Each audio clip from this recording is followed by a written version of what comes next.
ang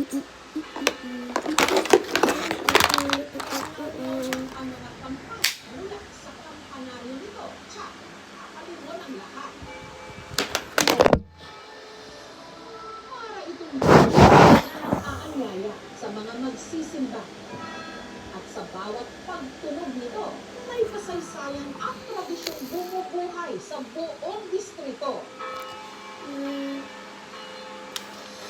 Ito, St. Clement's Church. The church itself opened in 1941. It was the first church in this island with open doors. The old churches had a big wall. What do I look like a St. Clement's Church, nasa loob ng balcony. cornmeal? Nito, hindi lang isa, kundi 13 kampana. Kung tawagin, carillon bells. Ang bells na ito, hindi katulad ng ordinaryong kampana.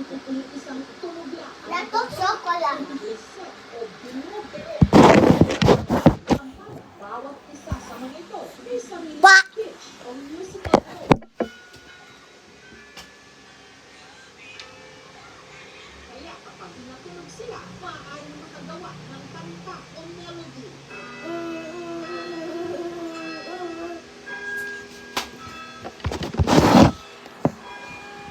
Araw-araw ko dito ito naririnig ng kustaw sa apesto.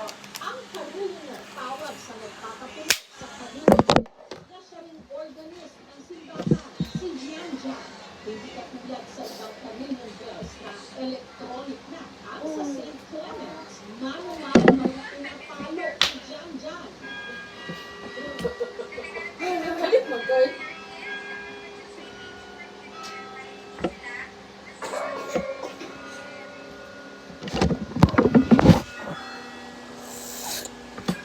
Ang gamit niya para makatulog ay mga kampana. Ang keyboard nito, gawa sa malaking. Lahat po nasa baba dito.